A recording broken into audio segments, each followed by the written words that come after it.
Dana Bash tried to debate J.D. Vance, and it didn't go too well for her. Take a look. So the mayor of Springfield, Ohio, Rob Rue, said, quote, all these federal politicians that have negatively spun our city, they need to know they're hurting our city. And it was their words that did it.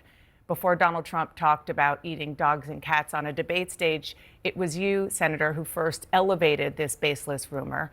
These are your constituents. So why are you putting them at risk by continuing to spread claims about Haitian immigrants, despite officials in your state saying that there's no evidence and pleading for you to stop?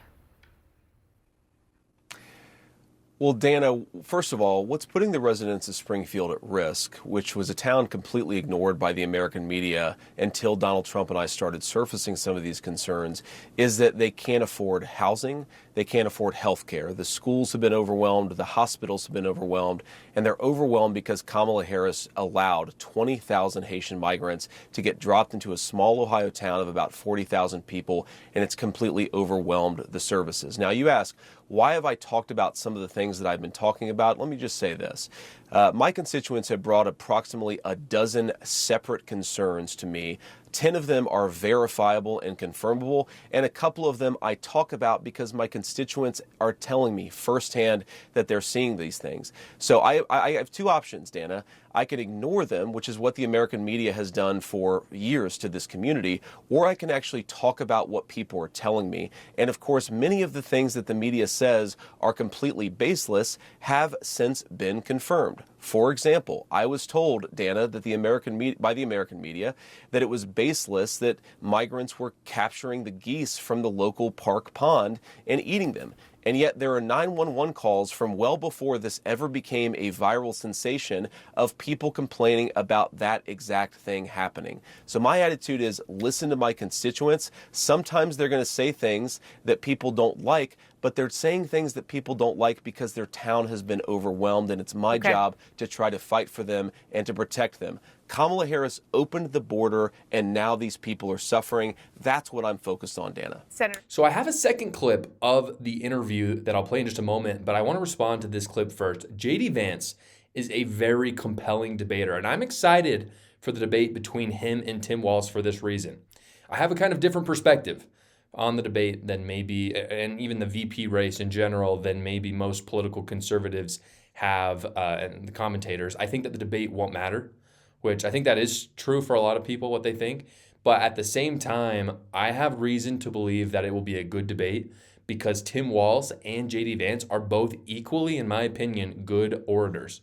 And I think they're both really good at it. So J.D. Vance, again, is armed with the truth, and Tim Walz is a total partisan shill, believes in crazy things and lies repeatedly. I mean, he's literally a pathological liar. And I mean that, again, in the true sense of the word, pathological liar. He lies about things that don't even matter. He lies about things like him being a head coach and conceiving his children through IVF, neither of which ever happened. They don't have anything, like, it doesn't matter, but why would he lie about that? I don't understand. So the reason why I'm interested in this debate and the reason why this interview with Dana Bash is interesting to me is J.D. Vance is a very good orator. If we're being honest with ourselves, when we look at Tim Walz, he's also a good orator for the most part. And so it's going to be a battle between truth and lying at the end of the day. And it will be interesting to see who comes out on top. I'm optimistic it will be JD. I doubt it will sway anybody in terms of who they're going to vote for. But I do think that more Americans, after seeing JD Vance in that debate, are going to approve of him. His approval rating is going to go up. And, I think that will have maybe a very minor impact on the election. It will have a very major impact, though, on J.D. Vance's future political career if he wants to pursue a presidential bid, for instance. So the interview with him and Dana Bash really heated up after this. It got quite intense. Here's a clip of that moment. The point is, Vice Dana, President Harris are, but I don't want to frankly go down this conversation about policy Dana, because you made a point. You don't. I agree. You don't want to talk about policy. No, Dana, what I want to talk about. What I want to talk about instead of about the fact, Senator, that Kamala it was Harris, your Dana, distraction. granted amnesty. You were the one who started level. talking about eating dogs and cats. Level. You were the one who brought this my up. The constituents president were the said ones it to who talked about 60 eating million dog and people. cats, and I talked about it because you were ignoring this community. My constituents talked about Have it. you and been it is to my Springfield? responsibility to surface their concerns when the American media Have you been to ignores it. Springfield? Dana, I've been to Springfield probably 100 times in my life. How about I've taken my recently, children since to you've get heard ice this? cream at Young's Jersey Dairy. Have you heard recently since you've gotten these calls? Have I been in the last 4 days? No, No, I'm I haven't talking been in about the last 4 days, but I've since talked you've to a lot gotten of these people in calls from the Springfield, Dana, constituents. and they're telling me this stuff is happening. Dana, would you like to ask me questions and then let me answer them, or would you like to debate me on these topics? I noticed that when you had Kamala Harris and Tim Walz, you gave them multiple choice answers to the questions that you asked, and you allowed them to answer the questions. I'm happy to be here to talk about policy, but if you're going to interrupt me every single time that I open my mouth, then why am I even doing this? So please ask a question, and I'd ask you to be polite enough to let me answer it. Yes, I am, and I think that if Kamala Harris and Tim Walz were making unsubstantiated claims that had racist undertones about people eating dogs and cats, and they didn't answer the questions about that, then I would have similar interactions with them. So you can see here that JD Vance has essentially become the better Donald Trump. And I'll back that up. I'll tell you why I think that is. This is everything that we wanted to see from Donald Trump in the debate. And you can go back and watch my reaction to the debate. I was not happy with what Donald Trump did. Not because of, obviously the moderators it was a complete 3-on-1. I've already talked about this.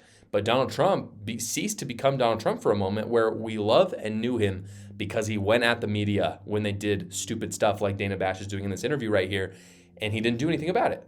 But JD Vance is doing something about it. So Dana Bash is lying.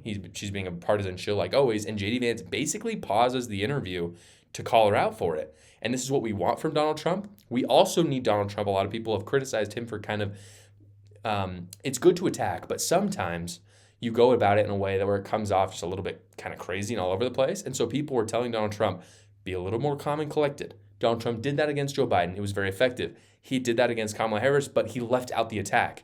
And we need both. And that's what JD Vance has. He's very calm and collected during that whole thing. He doesn't go off and say random crap. He stays on topic. He's very poignant, but at the same time, he's attacking the media, which is what everyone wants to see. JD Vance is campaigning, by the way, harder and better than I have ever seen anyone do. He is all over the place. It is not hard to go find a clip of JD Vance. Literally to search today, JD Vance campaign rally. It will come up with today or yesterday. Or look up JD Vance interview. You will see something from today. So it's something that is less measurable, I think, than the polls or approval ratings. But I think when it comes down to it, the hard work of JD Vance is going to pay off in those swing states because turnout for him will be much higher than they will be for Kamala Harris or Tim Walz. Because when you've met a political candidate, especially one as good as JD Vance, it inspires you to show up to the ballot. And just the sheer number of people that JD Vance has been able to interact with face-to-face, as well as through interviews, which obviously Kamala Harris and Tim Walz have done hardly any of, so they're not, there's a big discrepancy between JD Vance and Tim Walz, for instance. So it's in person, but it's online as well. When you have those interactions with politicians, it inspires you to show up more. And so I think when it comes to turnout, people are going to be stunned by how many people show up for JD Vance and Trump. And I think a lot of it is in part to really JD Vance, and he should be thanked for it more than Donald Trump. Even though Donald Trump has certainly been hitting the campaign rallies hard, he's been out and about a lot. I think JD Vance has been out a lot more, and he's working 3 times harder than Tim Walz, who is far less inspiring. Thank you so much for watching, everybody. Please go down below, comment, like, and subscribe, and watch another video.